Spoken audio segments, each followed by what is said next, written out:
voulez savoir pourquoi je suis devenu prêtre. Alors, avant de répondre au pourquoi, je vais répondre au comment. Et je tenais à le faire ici, dans cette rue, en me déplaçant, en marchant, parce que vous allez voir, ça a de l'importance pour la suite. Comment ça s'est passé? Ça s'est passé pour moi il y a une vingtaine d'années. J'étais un petit peu plus âgé que vous, j'étais élève en première, et un matin, en me réveillant, en lassant mes chaussures, c'était un matin du mois de janvier 1989, en lassant mes chaussures, je me suis dit, pourquoi pas toi? Pourquoi tu ne deviendrais pas prêtre? La question m'a envahi, et puis elle m'a aussi apporté beaucoup de bonheur. J'avais un peu l'impression d'être comme un amoureux qui tombe amoureux de son amoureuse. Et puis je me suis dit, tiens, pourquoi est-ce que le Seigneur, il m'appelle? Parce que moi je croyais vraiment que cet appel-là et que cette question-là, elle venait pas seulement de moi, mais qu'elle venait de Dieu lui-même. Je me suis demandé, pourquoi est-ce que cette question, elle m'est venue pendant que je lassais mes chaussures? Alors il se trouve que, et c'est pour ça qu'on est dans cette rue et qu'on marche, il se trouve que moi, j'adore marcher. Je suis un grand marcheur. Quand je pars en vacances, j'aime bien prendre mon sac à dos et mes chaussures, et j'y vais.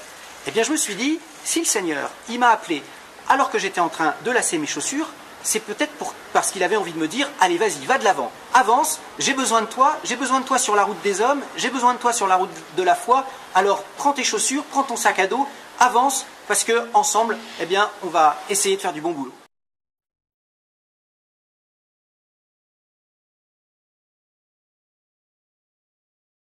Alors, ça répond à la question comment ça s'est passé pour moi. Mais en fait, pourquoi? Eh bien, figurez-vous que après cet épisode, au cours duquel je me suis posé la question de devenir prêtre, je me suis demandé pourquoi le Seigneur il m'avait appelé. Alors, il ne m'avait pas appelé seulement parce que j'aimais marcher, il y avait d'autres raisons. Et je me suis mis à réfléchir à cette question. J'ai été accompagné par un autre prêtre que je rencontrais régulièrement, et puis par d'autres jeunes garçons qui se posaient avec moi aussi la question de devenir prêtre. Et je me suis aperçu qu'il y avait plusieurs choses qui me passionnaient. D'abord, moi j'ai toujours eu la foi. Il n'y a pas eu de moment où j'ai eu le sentiment de ne pas croire en Dieu. Depuis ma plus tendre enfance, grâce à ma maman, grâce à mes sœurs, eh bien j'ai grandi dans la foi. Et puis je me suis dit, tiens, cette foi-là, j'ai pas envie de la garder pour moi. Et depuis très longtemps, j'ai envie de la partager et de la faire vivre et de la faire connaître à d'autres, de la partager avec d'autres. Alors je me suis dit, sans doute le Seigneur, il m'appelle pour que eh bien, je sois témoin de ma foi auprès des autres. Ma foi en lui, ma foi en un Dieu qui aime l'humanité tout entière. Et puis je me suis aperçu aussi qu'il y avait quelque chose que j'aimais beaucoup, c'est être au service des autres humains.